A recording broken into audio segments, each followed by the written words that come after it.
Hi, I'm Ann Sigurd from annsigurd.com. I also have an app that you can get, Ann Sigurd's Cookbook, from the App Store, if you would like to buy it there. I have all kinds of great recipes I'm sharing today. Today is peach season. It is the peak of peaches in the stores, and it's summer, and it's like one of the most wonderful comfort foods you can feed your family in summertime. So I want to share with you a very easy peach and blueberry cobbler. And it's so easy and fast. You can throw this together for your family in just like a half an hour's time, and it'll come out of your oven after your meal, and you'll enjoy a wonderful either whipped cream on top or special homemade vanilla ice cream, which I have a recipe for that as well in my app and my cookbook. Today I've already peeled several peaches, and I want to show you there are different kinds of peaches you'll find in the store, but you want to make sure you're going to get some really juicy ripe peaches, so check them. And if they are not quite ripe yet, what you can do is put them in a paper sack overnight or for a few hours, and it will soften the peaches, getting ready for them to be at a perfect peak of ripeness. Okay, I'm going to show you how some varieties of peaches have a freestone. These peaches do not. So I'm going to show you how I cut right down the end of the, right down on the line on the peach. And how you can check if it has a freestone is if it comes apart easily. If it doesn't come apart easily, you know you're going to have to peel the whole peach. And I want to show you how I peel the peach. I just take it all the way around with a paring knife. Okay? And you just want to peel off all of the skin.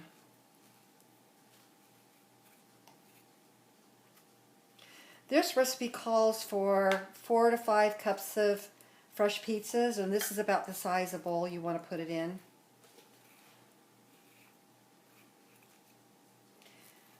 These peaches have been prepped with the paper sack as well, because when we first bought them they were beautiful, but they were rather hard, and it was going to take a few days for them to ripen. Okay, so you know how I cut down the middle here. This is how you actually peel the peaches. You take it down to the pit, take out the first one, and just keep going around the edges like this into your bowl. Whoops. Okay, and these are very nice and juicy, so they're perfectly ripe and ready to make into a wonderful cobbler. So you just take the knife around, and as soon as it hits the pit, use your knife to cut it off the pit. Freestone peaches are the easiest to do because you can take the pit out and peel them very easily. But this works just as well.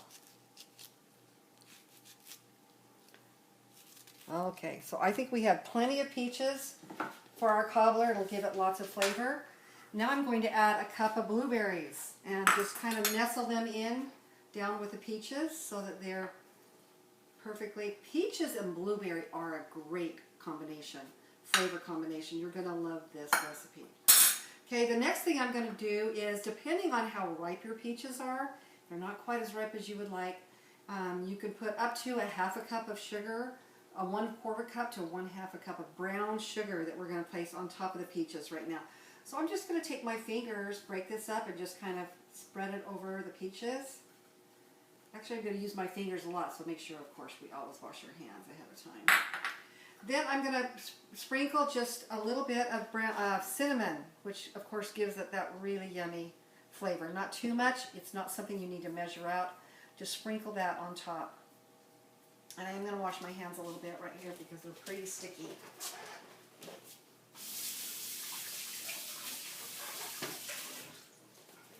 Okay, now we're going to make the really yummy crust that goes on top of the cobbler.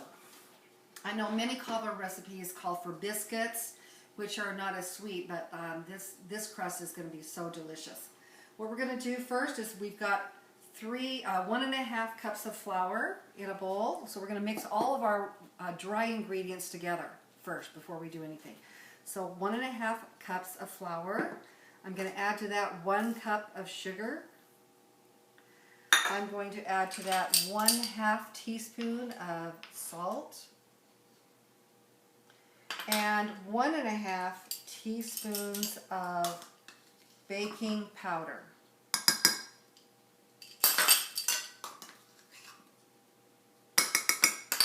Now, this is how I sift these days. Rather than using a sifter, I use a wire whisk, and this actually mixes your dry ingredients together very well and gets any clumps of flour that might be in your flour mixture nice and smooth. You can see how beautiful that looks. Okay, the next thing we're going to do is take our knife with our butter. I use unsalted butter. So I'm going to slice these into little chunks like this. Put it in half like this. You can see this just makes lots of little chunks of butter that's going to go into our crust. It's almost like we're making a crust, which we are making for the top of our cobbler. So I'm putting the butter in now.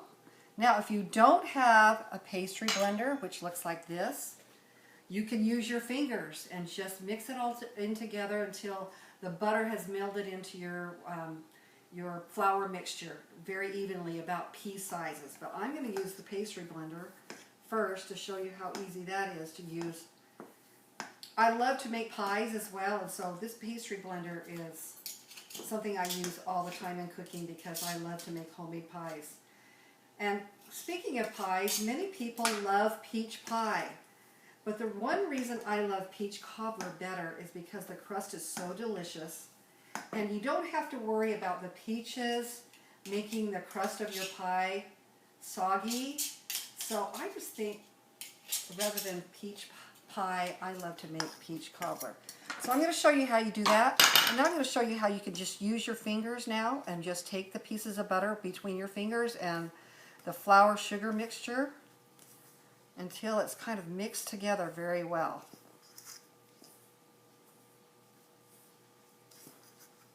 You're just going to squeeze it and smooth it out till there's little chunks mixed in all with your baking mixture, your cobbler topping.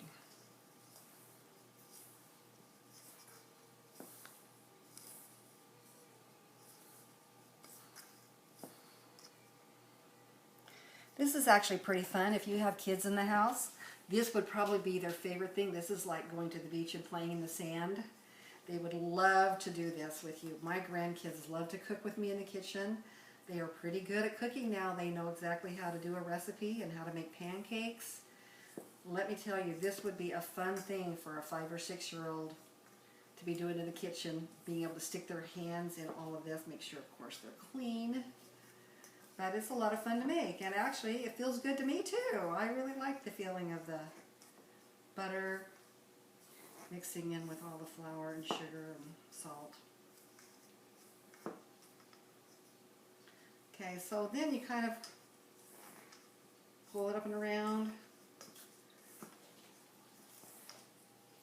You can see you've got little chunks of butter everywhere, and they're finally, as soon as you've got them kind of down to pea size so that they're mixed in really well, then then we are going to add 1 beaten egg to the mixture. This is going to give it a lot of depth and texture before you put it on top of your cobbler.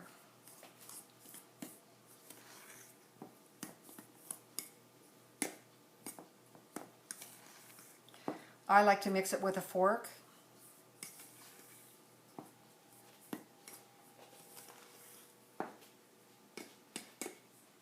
So it's kind of like a little streusel topping, actually. You could use this on the top of a pie, or you could use this on the top of... It's actually like having a streusel topping. But it's also going to bake because it has the egg and it has the baking powder in it as well.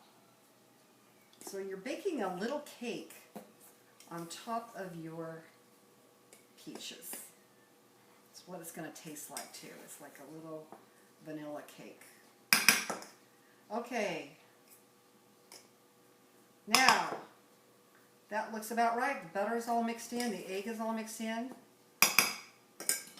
Now we're just going to take a spoon, or you can even take your fingers if you want to, and spread the flour, butter, egg mixture on top of your Kind of looks like a casserole, doesn't it? But this is going to be a beautiful cobbler.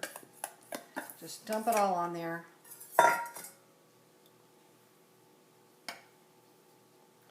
You want to preheat your oven to 375 degrees. And just let that bake right in. Oh, by the way, I did forget to mention, you need to squeeze some lemon juice, like about a whole lemon, on top of your peaches, which I already did before we started the video. So there is lemon juice also to keep the peaches from browning, and it makes the peaches very beautiful as well. Okay, so now we're going to put it in the oven, and we'll show you what it looks like in just a little bit. Okay, we're back. The blueberry peach cobbler is right out of the oven. Boy, did it make the house smell so good. And you can see a little bit of the blueberry bubbled up from underneath, but it crust turned out just beautiful and perfect. We can't wait to dig in. Now, you can either choose sweetened whipped cream to put on this, or just pour some cream on it in each bowl, and that would be very delicious. But honestly, the best thing is homemade vanilla ice cream.